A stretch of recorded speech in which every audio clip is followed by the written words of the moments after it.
All right, everybody, welcome. I would like to call this City of New Bern Municipal Service District Advisory Committee meeting to order. Mr. City Manager, please, somebody call the roll call, please. I do not have a list here. Well, Make sure I have a list. we'll make sure I understand. So we've got Dave Barfall, Here. Michael Raines, Here. John Harrelson, Here. Michael Lee Watson, Here. Mickey Miller, Here. Vaughn Lewis, Here. Chris Hubland, Here. Johnny Robinson, Here. and Gretchen Dupeza. Here. And Sabrina Bingle's here. Please also note that Alderman Rick Prill is here. I do not see Alderman Royal. Alderman Royal is not here, and Lynne Harakal is also present. And Kim Ostrom is absent as well. Thank you very much. Okay, you were sent two sets of minutes, one from the January 29th regular meeting and from February the 20th work session. I will note that Gretchen has a correction, so if you want to note that, and then we can ask for board approval if there's any other corrections or whatever. Gretchen, go I ahead. noticed in the minutes from the January 29th meeting, we have revised the agenda to have the discussion on committee duties before the appointment of the chair, and Foster then did give an overview of the responsibilities. The minutes did not reflect that, and I requested that that be corrected. So, and also, so the adjustments that you should have in front of you are in blue, that has been reflected appropriately. Okay, so it was not what you saw in your packet, so just want to make sure you got the packet that you got today. In blue is the additions or the corrections, yes.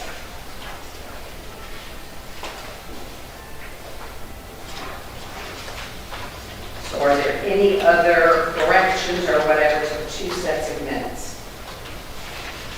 If not, I can entertain a motion to approve both of them with the corrections. Second. Okay, so we had from John Harrelson and a second from Johnny Robinson. All those in favor? Aye. Any against? Okay, thank you so much. Okay, all right, Kim is not here, and it is Tanya. I'm so sorry. Tanya, welcome. Thank you for being here today. Tanya will be here to give us the financial report, again, that you were sent prior to the meeting, but you do have a copy in your packet. Thank you, Tanya. Thank you. Good afternoon. You should have two reports in front of you. The first one is the comparative balance sheet, and the second one is the changes in net position. So in the comparative balance sheet, the main difference from January 31st till end of February is the collection of cash taxes. So we received taxes, so that increased $55,907, which reduced our taxes receivable by about $46,400. The main change in was taxes received for our asset side. So then under the changes in net position, again, there were only a few transactions, half a lot of taxes that we received for the month of February. Totaled, and with interest, totaled about $47,550. The sales tax we received was $13,046. Interest income for the month was $7,367. We received parking rental income from Model 3 parking here of $523. So the total revenue change for the month was just over $68,000. The expenses that we had for the month was $80 for signs, and then we did the transfer to the general fund of $12,500. That is an annual transfer services provided at the clubhouse. I'm sorry to interrupt you, but I don't see that we have a sheet that reflects the numbers you are sharing. Tell me what that is. I'm sorry, yeah. So I should just go down and probably read, so, Maybe you could tell us what the heading is on the page or. right. So if we were looking at your changes in that position, This will be the, toward the end of your packet. Schedule revenue expenditures So and what about- changes in that position. so if we're looking at budget to actual for the year, is what we're looking at here is the actual taxes collected year to date is $215,168. Annual. Are you, Yeah, she's an actual. yeah, so, I guess maybe we have different dates. My report says as of February 29, and mine shows total taxes collected of $205,400. That's the budget. That's our budget. Actual is 215,168. Thank you. Okay. So yes, so the budget column is the one on the left, and then the actual year to date is the next column over under actual. So those are the numbers that I'm reading out. Thank you. So, yep, so for ad valorem taxes, for the taxes and interest collected, it's a total of $215,362. For the sales tax year to date, $65,855. That's about 47% of the year to date for budget. Our investment earnings year to date is $53,493, which is reflected at quite a significant amount greater than what was budgeted. Sales and services, $6,000 for rental income year to date, $36,150 of parking rental income, for a total income of $42,150. So that brings our total revenue year to date is $376,860. On the expenditure side, our operating expenses year to date is $14,740. Our debt service is $48,844 for principal. Interest payments total $5,195 for a total debt service of $54,039. So our total expenditures year to date are $68,779. Our other financing sources is a transfer to the general fund. That's an annual transfer of $42,000. And then so our total change in that position is $266,081. Our net position period ending February 29, 2024 is $2,006,576. Just a note in case the rental income under sales and service, that $6,000 is monies we received from the farmer's market. That's the rental income that is received. Here under parking for rental? It says rental income, correct, above. Then there's parking rental income, two different incomes. We have income from parking, and then we have income from the farmer's market. They pay a monthly rent. Why are we down on that? Is that people? It's probably maybe when they, well, I don't see that we're down on it. 60,300 is budgeted, we collected 36 months. Yeah, they want to be. This is only half a year. This is Budget the, runs to the end of June. right. The, No, wait, that's the parking is $60,300 for parking income. The rental income is, the budget is $6,000, we've actually collected $6,000. And he's talking about the parking Parking rental. rental income. Yeah, Oh, okay. so I thought you why are we said- $21,000 down? Yeah, because that paid, you got to pay now, and we all pay for parking. Yeah, some of them, but then it's also, I guess the rental spaces, some people pay at different times, some people pay in January, some people pay in July. Right, and this is only reflective as of through February 29th, so we have until June 30th of this year. To collect. Yes. On the interest income, I mean, do we have any idea what percentage yield that is? I don't have that information with me. What mechanisms are we using for that? How are we getting that? What account is it in? Is it in? We have a couple of different investments we're in, and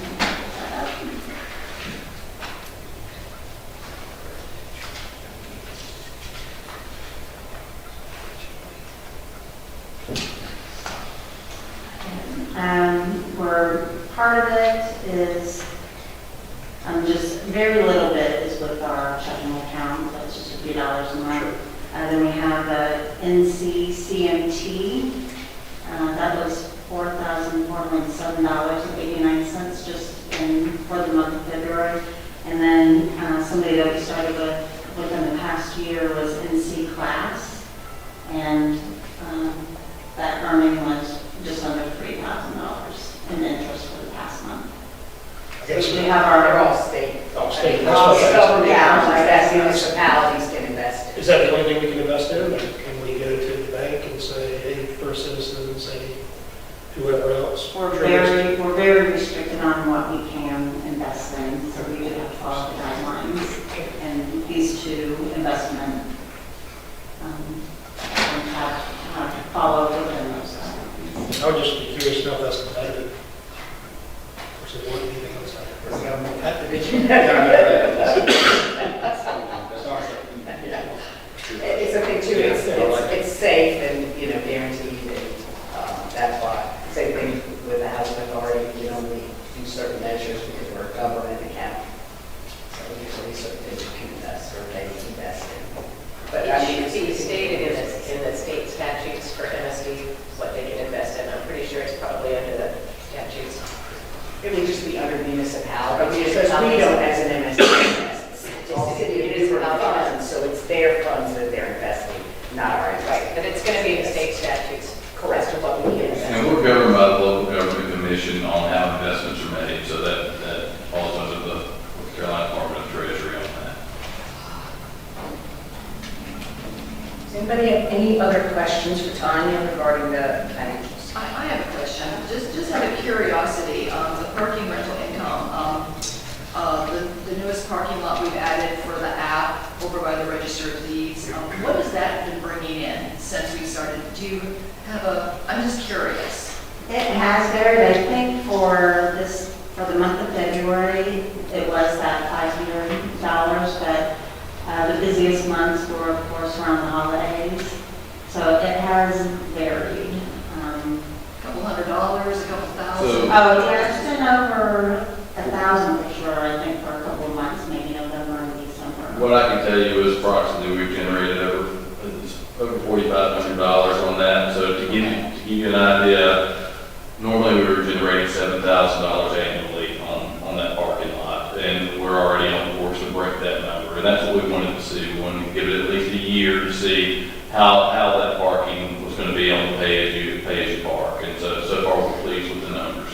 Excellent, okay. And the majority of the parking occurs Thursday afternoons, Friday, Saturday.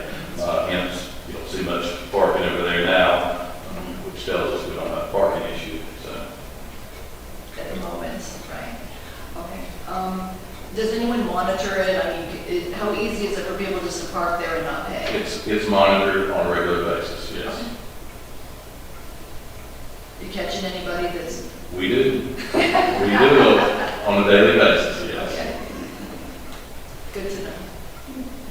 Any other questions? Anybody else? If not, I need a motion to approve the financials. So moved. Okay, from Mickey Miller, and a second. I'll second. Okay, from Michael Lee. All those in favor? Aye. Any opposed? Okay. All right. As per our last work session, we talked about, again, as we're moving forward, is a lot of education and trying to get information and understand some of the issues downtown and some of the projects we want to forward. So we asked George Chiles, who is the Director of Public Works, to come today to talk to us a little bit about the infrastructure within the MSD and address some of the things such as the water source, the electric we've talked about, the paver, some of the other things that would fall under his department. So welcome, George. I appreciate you being here No today. problem. And I was kind of looking at the last items from the prior meeting. Is this one? Oh. The last item from the prior meetings that y'all discussed, and all of them do have value. As I go down some of these that would affect direct infrastructure related to the streets and sidewalks and possibly the utilities, I see several that are easy to fix, that are easily done. Some that we're actually currently in the process of working through.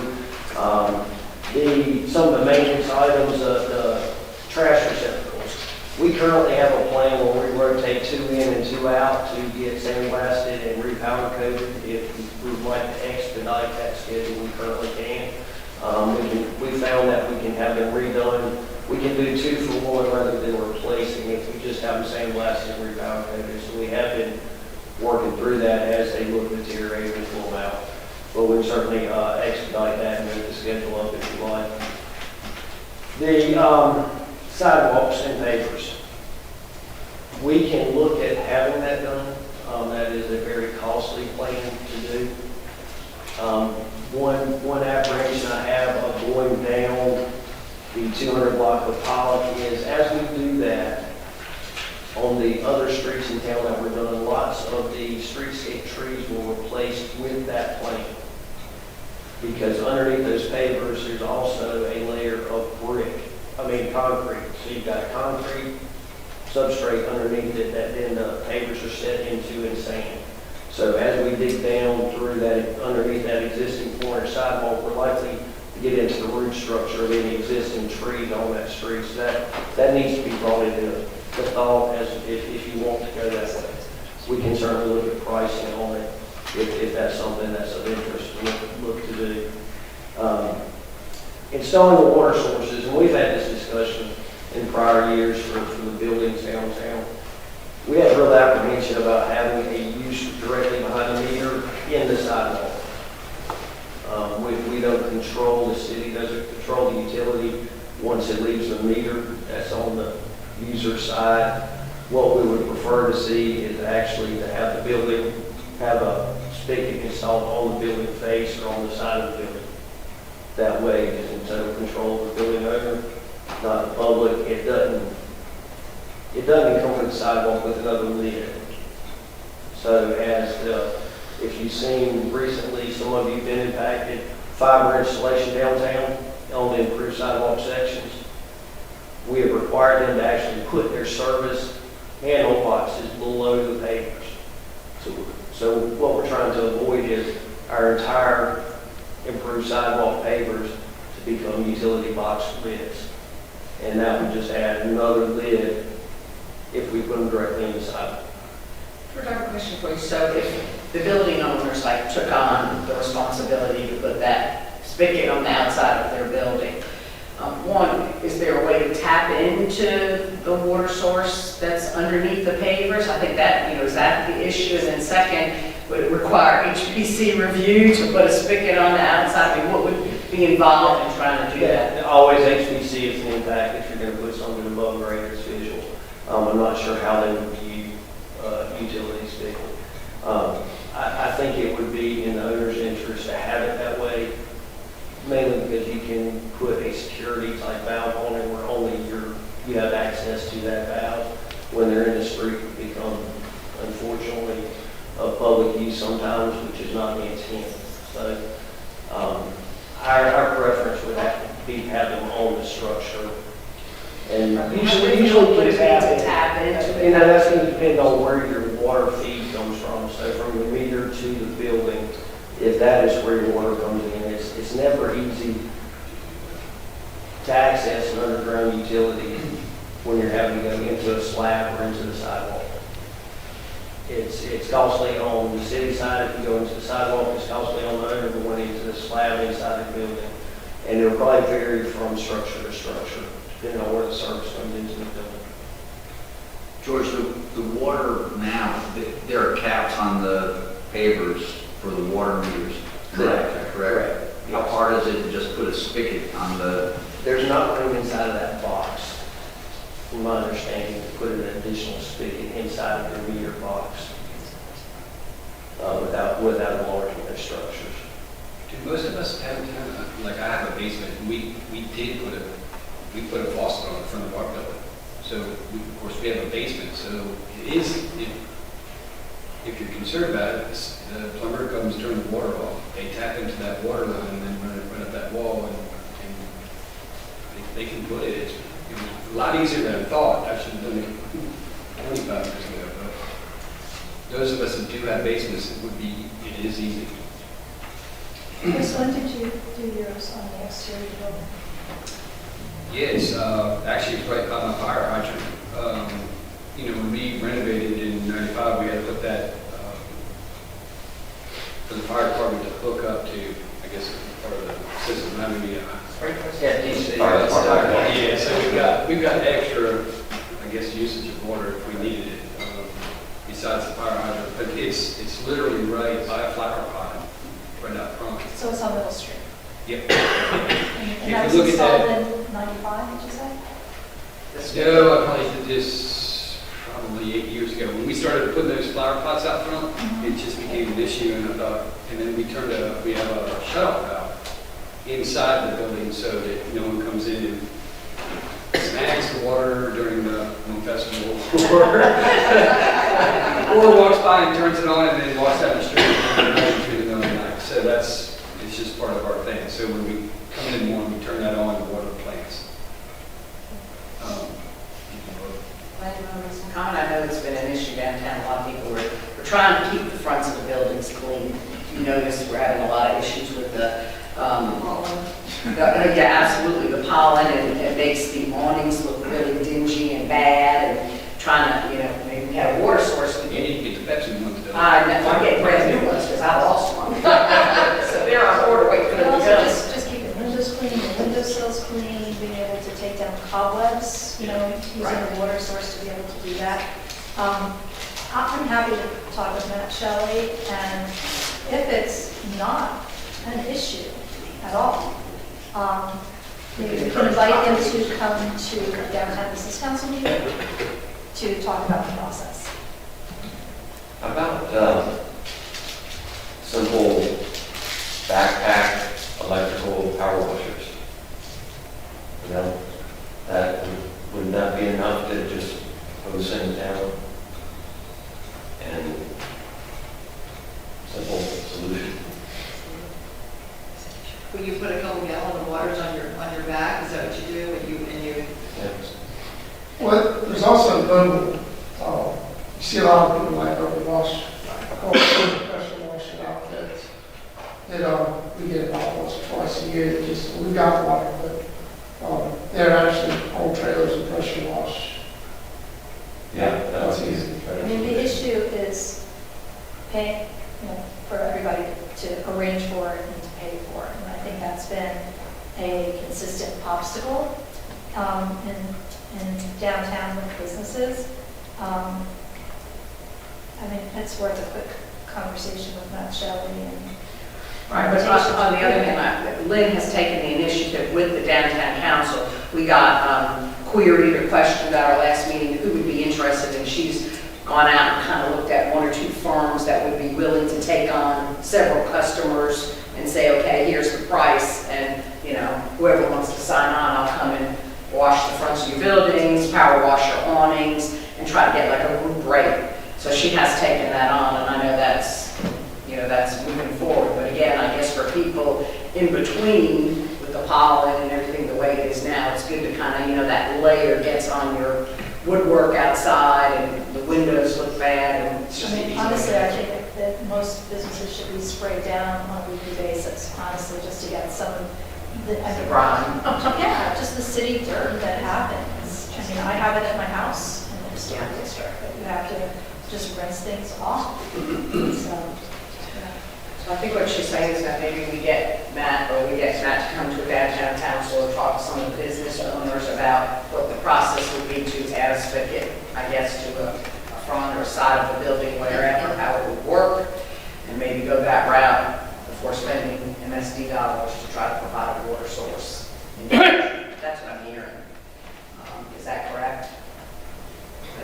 I'll report back to the board when my findings are. Okay, so, before Month Fest, the city, power washes the sidewalks. How do you all do that? Is that a truck, a water truck? I can provide you an update on that. Actually, we're scheduling to do that in several weeks. We're waiting for the pollen to cease and to finish coming down before we do that. We do it overnight with one of our crews. We know the residents on Bill Street. Unfortunately, we do it overnight and we bring in a trailer tank that contains our water and pressure washing needed to do that. Okay. Well, what does that cost to do that once a month? I mean, you do it once a year, but I can certainly provide you a price, because we do it at different rates overnight hours and equipment costs. You were the house that does it for us, and I think it's $150. Sometimes it does it on a Sunday. And we usually wait till the pollen's done, and then hits put a little bit of chemical in there, but $150 once a year. I'm on the roof of the Chelsea for the last 2 weeks, scrubbing the roof of the Chelsea, the rubber roof, to get it back to white, or to white again instead of black. It's amazing the grind, but I feel you should take your time. You can get a 5-gallon bucket of water and wash the front of your building off. I don't think we should spend too much time on figuring it out. I mean, well, it's more than a bucket of water. It's a ladder, and it's brushes, and well, once you power wash that, of course, then you got to have someone come in and wash the windows. And because I have so many windows, it's a mess. So, but that's part of running your business. You do have to do that. I don't expect the city to clean my awnings. And I don't mean to be rude, but I'll come down and wash your windows for you. I'll bring a couple I have people. 3 times more windows than you. Yeah. 3 times. Are you talking about upstairs? Downstairs. I got a ton of glass. I've got tons of, you walk in, I've got 20 feet of glass on both sides. Yeah. Well, I got a guy that does windows. I can't, it's reasonable. He does the box for $40. Okay, he hasn't popped over because the last couple, they retired. Yeah. So, and no one's come by to offer a service. Let me, So, yeah, I would love to have some. Yeah, we'll get this information. We're really talking about, let's move on to some other infrastructure, because I promised that I'd keep you all to an hour today. Yes, sir. Just a real quick question on this issue. George, fire hydrants, is there any kind of a fixture that can go on the outside of the fire hydrant that is a spigot that a hose can be attached to? I'm just wondering, I don't know how many fire hydrants there are downtown, but if a schedule were put together, and if there was, a fixture that you tap into, there would have to be a process where you could make it available on a given day at a certain time for the business owners that are within proximity to each hydrant, just as another option. I don't know whether it's for me real happy with that, but certainly, George, at the bottom of the light poles, there are some water in those light poles, are there not? Not in the lighthouse. Maybe think about Month Fest when we put the spigot brackets up. Yeah, There's certain places in town that will predetermine for Month Fest where we have vendor water access, and they only come put those meters and valve setups on during Month Fest. Okay.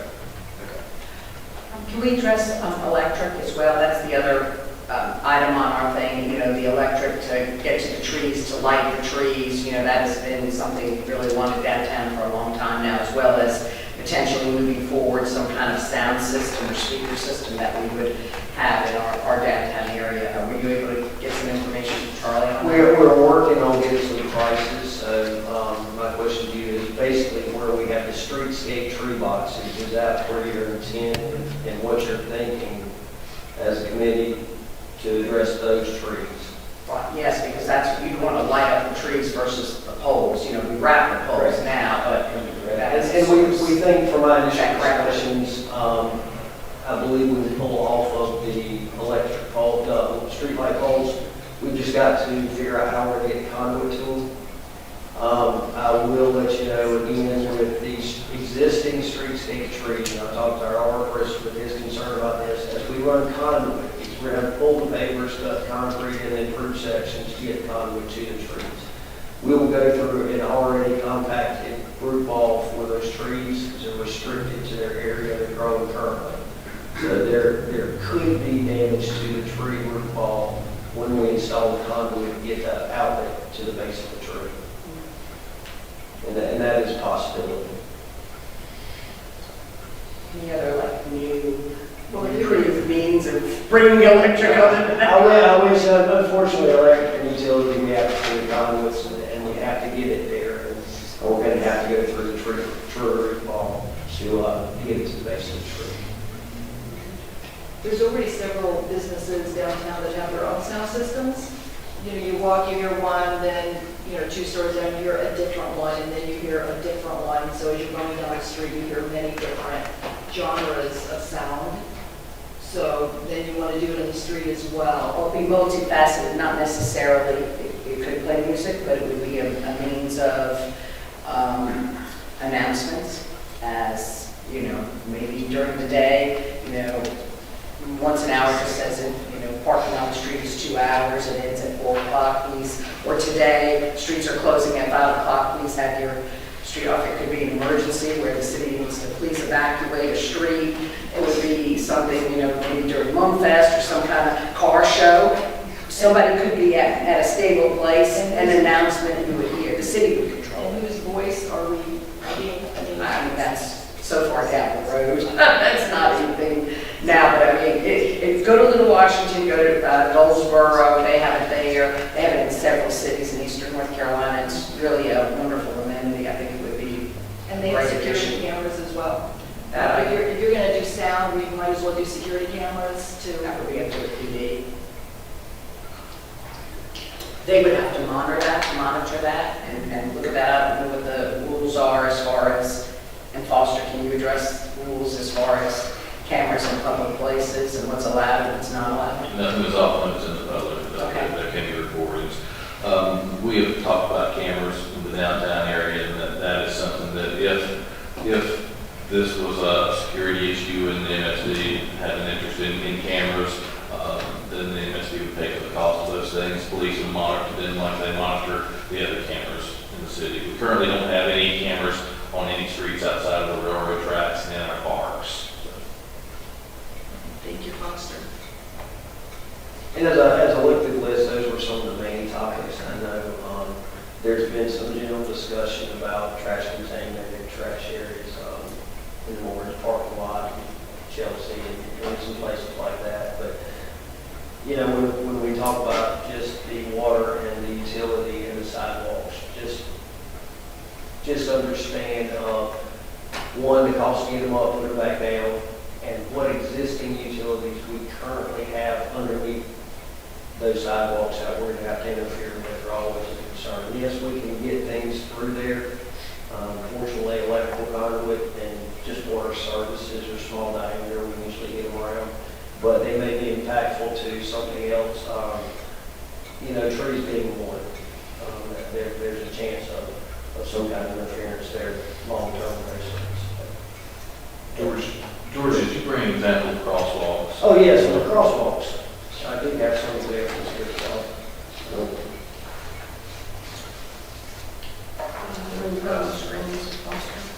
We're just going to pass this around. Yeah, I think I've got a half dozen, I need to get some more.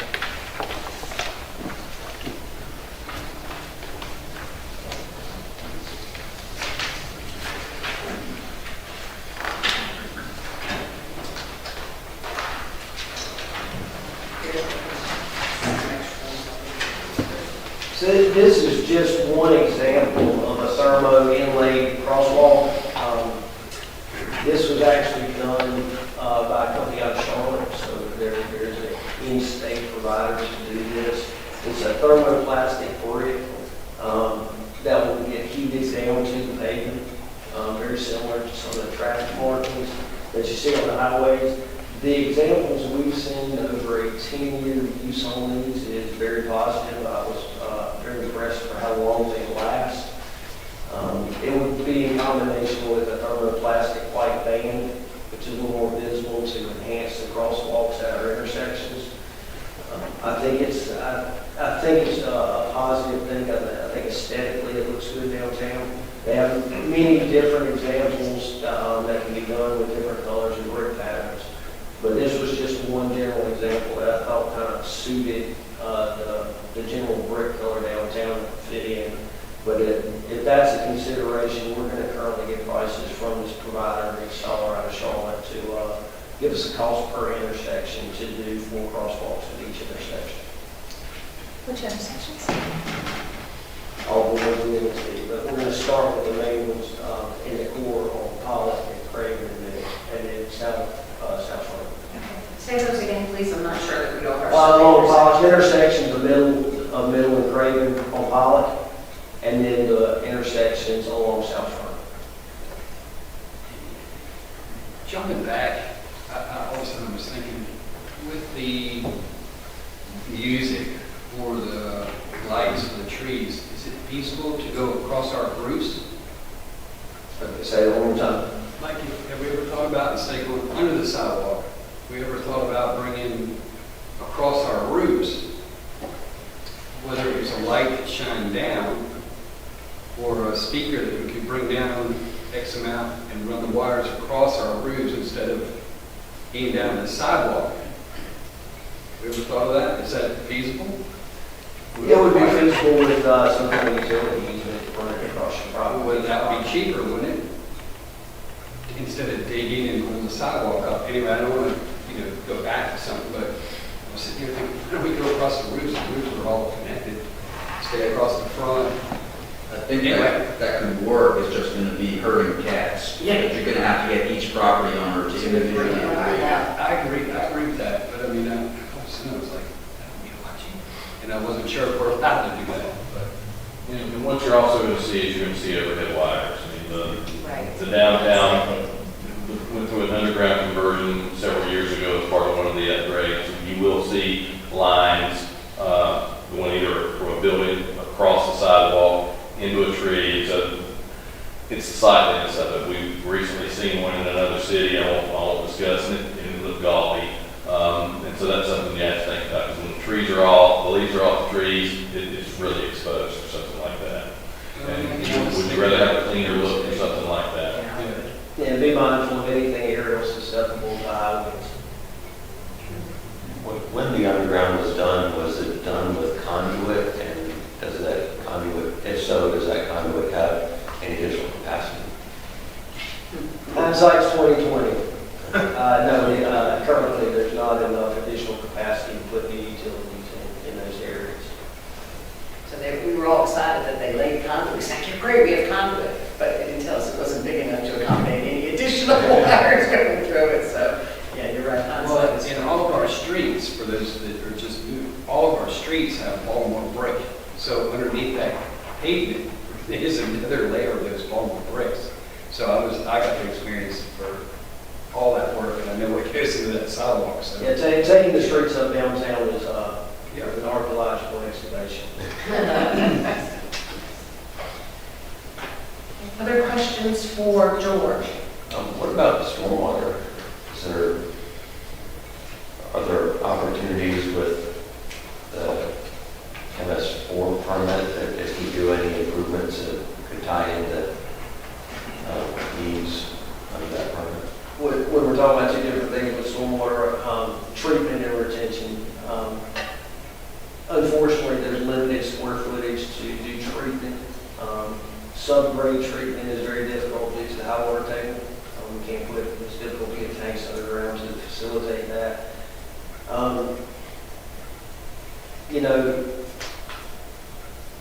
It's difficult being where the city is so close to the outfall. So you're at the bottom of the hill for the drainage.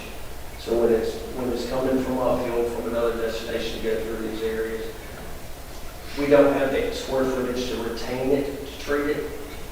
And at that point, we don't want to slow it down because we've got uphill water coming on us. So when city. We're at the bottom of the hill, and we need to let it go because we don't have any place to put it. The stormwater infrastructure, I can tell you that we're looking at, there's several places downtown that we are looking at specifically in a asset inventory assessment that we're currently starting up, that we have $400,000 grant for, that are going to go in and get specific data on lots of the stormwater and the drainage basins in that area, because we have certain storm basins that are being overwhelmed, mainly because we've got some unknown uphill drainage coming to it that might be old pipes hooked together that we're unaware of. So they're going to do a lot of survey work and cammering to figure out exactly what we're bringing downhill that may be overwhelming certain areas before it gets to the discharge.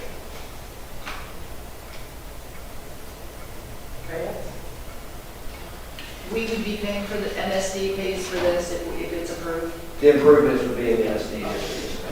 HPC is okay with this? HPC? I'll certainly check that before I have it. He's stuck to the roads, and Matt Shelley makes me take up this one.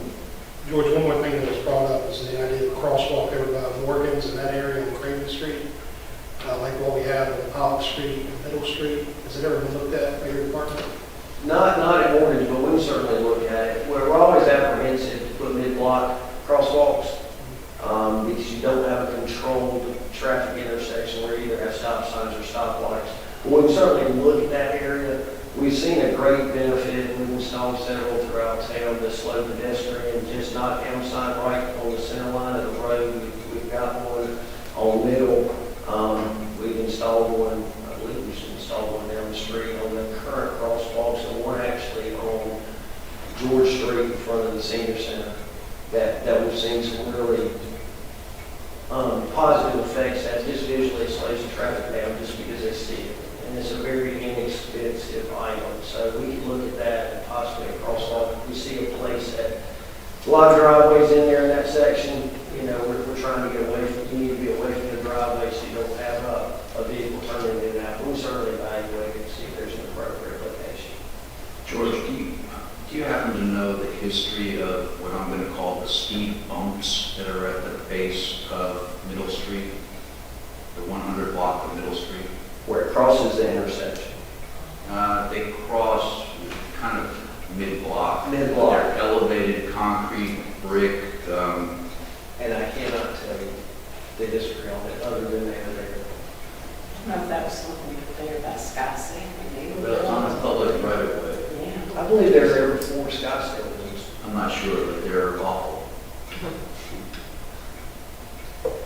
If we could look into that and see if we Yes. get some information, if you don't mind, that would be a good thing to know. And that may be a situation where if we remove it, we can put the brick crosswalk, Right, that's why I asked. apply crosswalk rather than. It tries to look like this, but it doesn't function like this. Correct.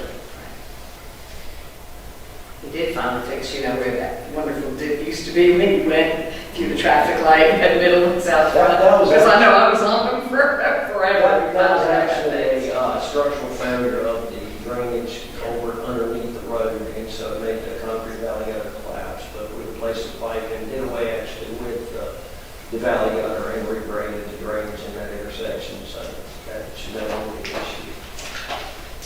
Okay, if you don't have any more questions, thank you. George, we really appreciate you being here today. I want to move on to Lynne Harakal and parking. What I passed out here to everybody is, again, overview of parking. To have a better understanding, we have so many new people on the MSD to understand about parking. So what you've been handed out tells you how many spaces on-street 2-hour parking spaces by block. So you can see they're listed, how many spaces are there. For a total on-street 2-hour spaces of 411 spaces. We have 3 all-day free lots, okay? And 72 in the Red Bear, 48 in the Gold Bear, and 60 in the Black Bear. Lynn has a map, and we'll key in on that in a minute. There's 294 spaces total there. So total free spaces is 705. Then we go to Union Point, where there's free all-day spaces, 114. 14 in Union Point Park. The lot across from City Hall is 50, of course, those are paid spaces. Then private lots parking spaces in downtown are 1,512. And that would include the 56 spaces in the First Citizens lot across from Bella's that people park in, and that are basically free spaces, but not public spaces. They are on private property. But that is included in the 1512. What about Seminary Church's parking lot? You know, my Rotary Park's there. Understood, but that's not in the MSD. Okay. So we're just talking about what's in the MSD. Okay. So Lynn, you have that map that she wanted to show, and I thought it would be just a brief exercise for us to understand about parking and really how many parking spaces we do have downtown. I can just pass it around, but basically, everything that's coded in blue is privately owned. There are a couple of errors there. That is behind Chelsea. There's a couple of lots that are coded as blue that should be pink, which would indicate that they're public lots. So one thing that I did not include in the numbers that were circulated to everybody was the leased lots that are in the downtown. And there are 54 spaces behind Chelsea that are leased, and there's 44 spaces over between the Polos and Morgans as well. So I can just pass this around. It might be easier than for me to, can't really see too much, but this is a map that was put together, I want to say in like 2019 by Public Works, so that we understood what that inventory was downtown. Of course, we've done several parking studies in downtown. I do have copies of them. If anybody wants to peruse them.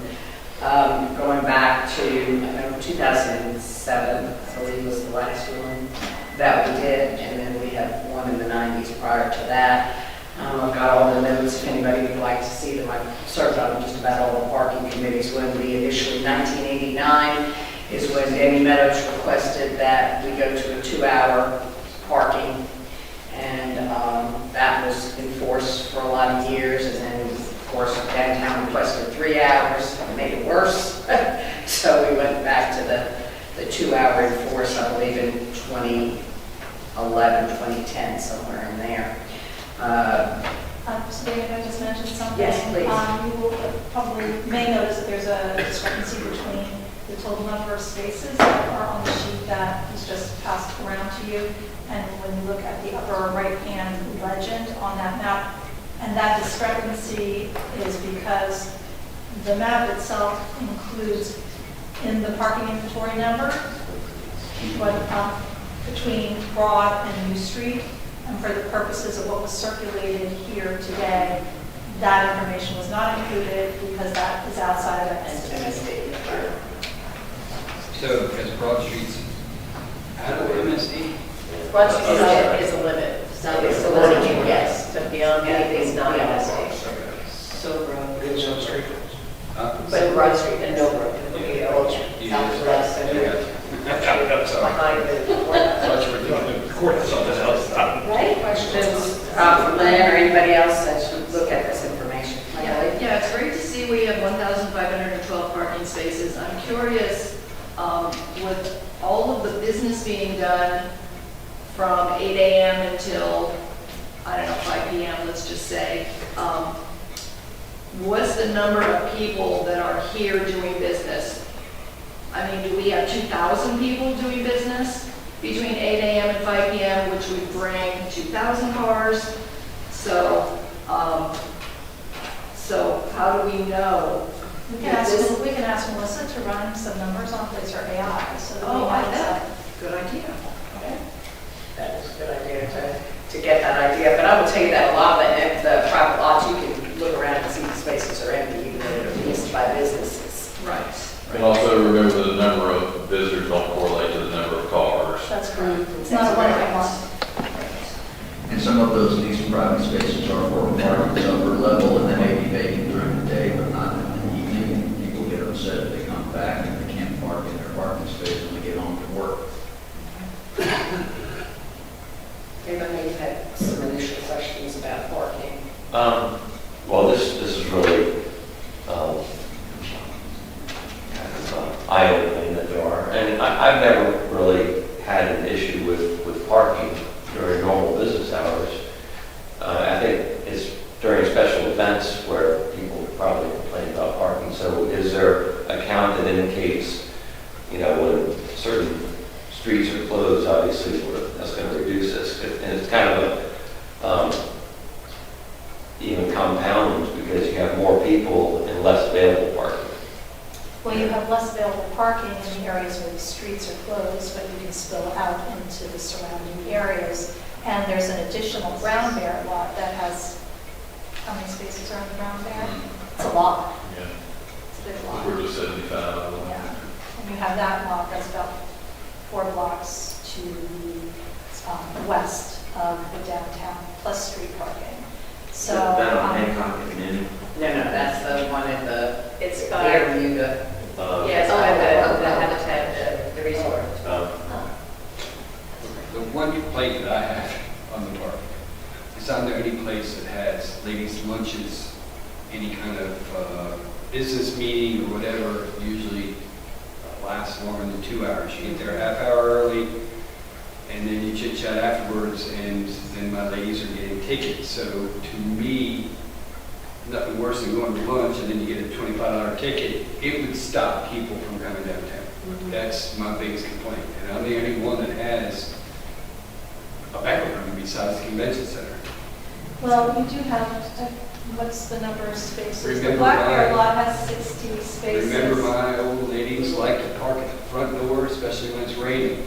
And so that's what we do run into with, But there's only a few spots by the front door. Yeah, regardless. Bigger than the few Yeah. spots. agreed, but it happens.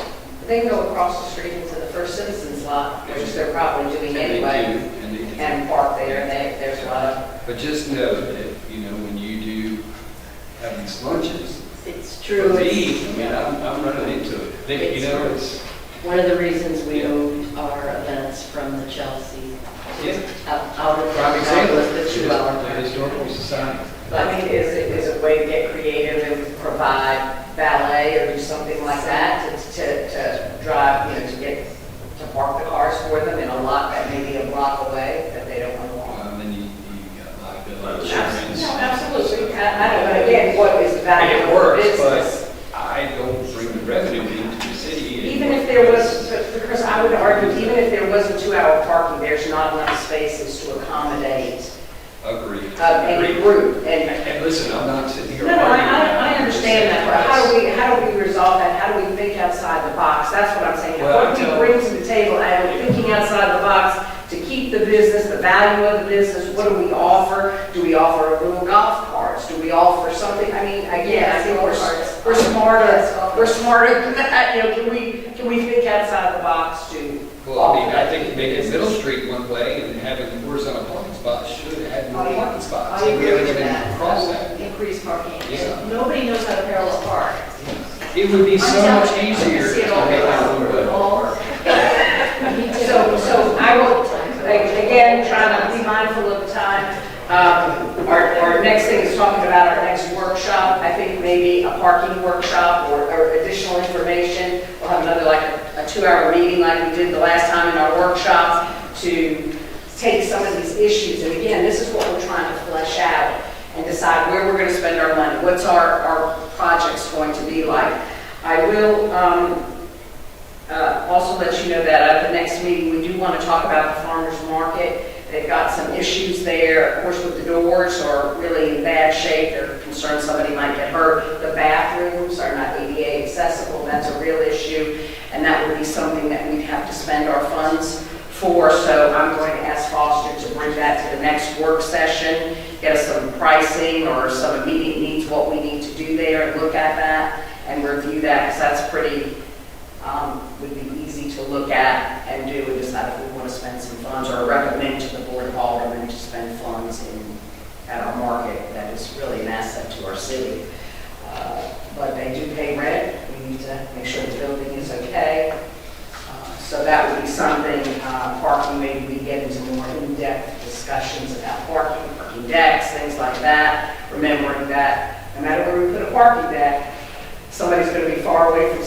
business, and it's not going to help them. So, and we do have probably, when you look at it, we have, what, almost 3,000 spaces in downtown? Almost 3,000 parking spaces. And on this parking in MSD, it mentioned, isn't the farmer's market, isn't that? Yeah, that's one of these lots. That's the, is it the Gold That's the Bear? goal there. The Gold Right Bear. there. So that's included in this, and how about across the street, that, That is That's not, not included in this. that is not included, because that's not a potable parking lot. Then on the weekends, did you change up? So like on the weekends, we can park in the back behind the Chelsea, so Saturday and Sunday. Did you That would include be those? increasing that number by Yeah. 54 plus 48. what Well, is it? minus the 98 98 You more parking spaces. But you're going to take away the farmer's Yeah, market on farmer's Saturdays. market. That's true. Yeah. So there's a, So it there would be kind of a next Yeah. increase of 50 parking spaces on the weekend with removal of, on Saturdays, with removal of 48 spaces from the farmer's market. There's something else that's not included, because it's right outside of MSD, is History Center, which there's a lot of spaces there that There are, but they, I mean, people park there, much like people park in the First Citizens Bank lot, but they are not public parking lots. Right. That would be considered private parking spaces. That's, could be they have an event that doesn't allow you to park there or whatever. Okay, moving along on our agenda, thank you all for the discussion. I'd like to schedule the next workshop either Tuesday, April the 2nd or April the 9th. Anybody have a preference on those? The 9th. The 9th works good, okay? I have a preference for the 2nd.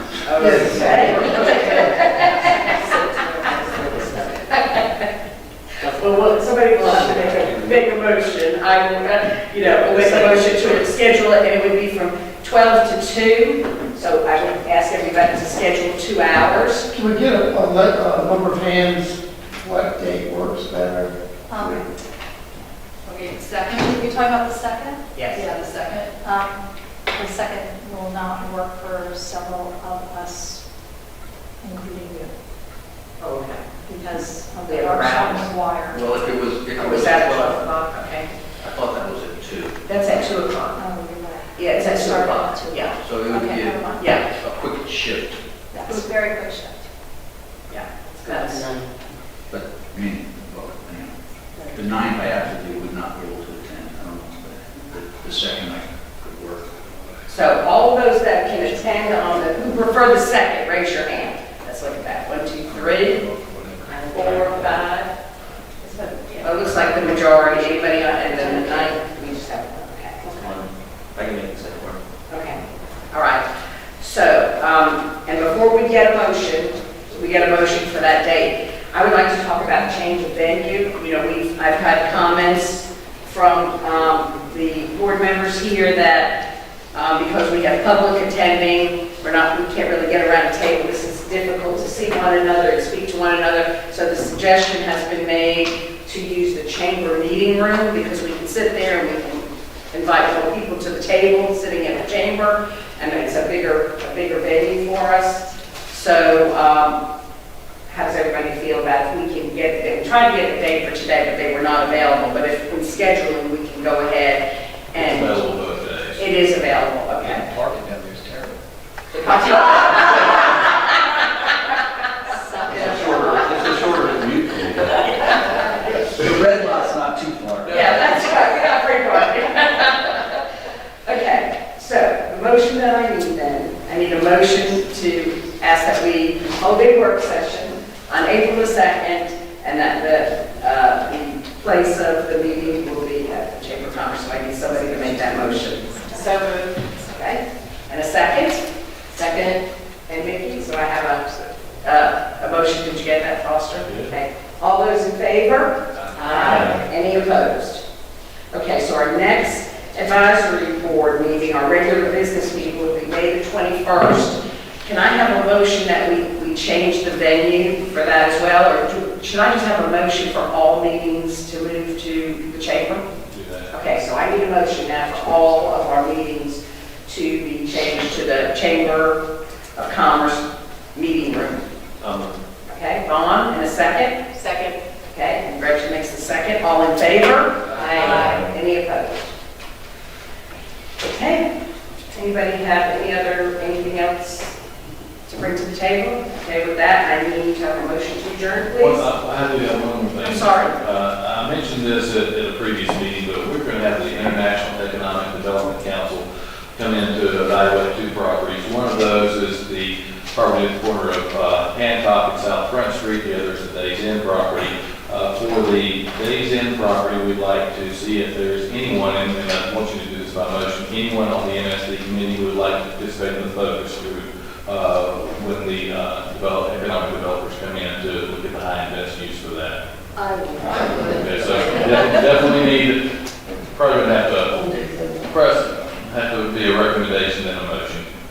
We will also have some other seats available. We're looking at about 8 folks, and so we're obviously going to include Swiss Bear, the Chamber, some residents. We're probably going to ask Hydro representatives as well, so we're trying to get a good mix of things. So, but we just want the MSD representatives. They'll talk, this group would be the focus group for the Days Inn property? We're going to do 2 different focus groups. But what I'm asking this group for is for the property itself at Hancock and South Front. Correct, well, that's within the MSD. That's within I just want to the make sure I was clear on that.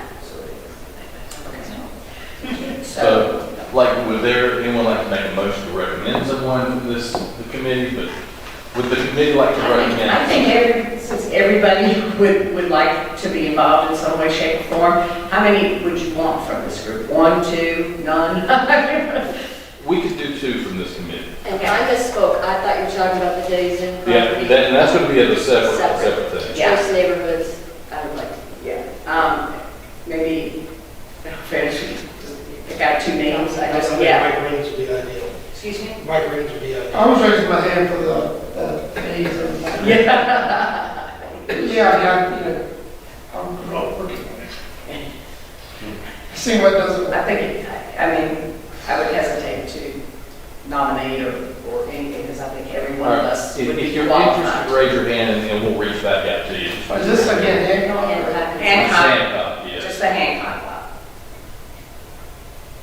Okay, all right, got you, thank you. Okay. Anybody else have anything? And can I please have a motion to adjourn? So moved. Nikki, and got a second? I'll second. Second, Michael, please. Okay, Michael, second. All those in favor? Thank you.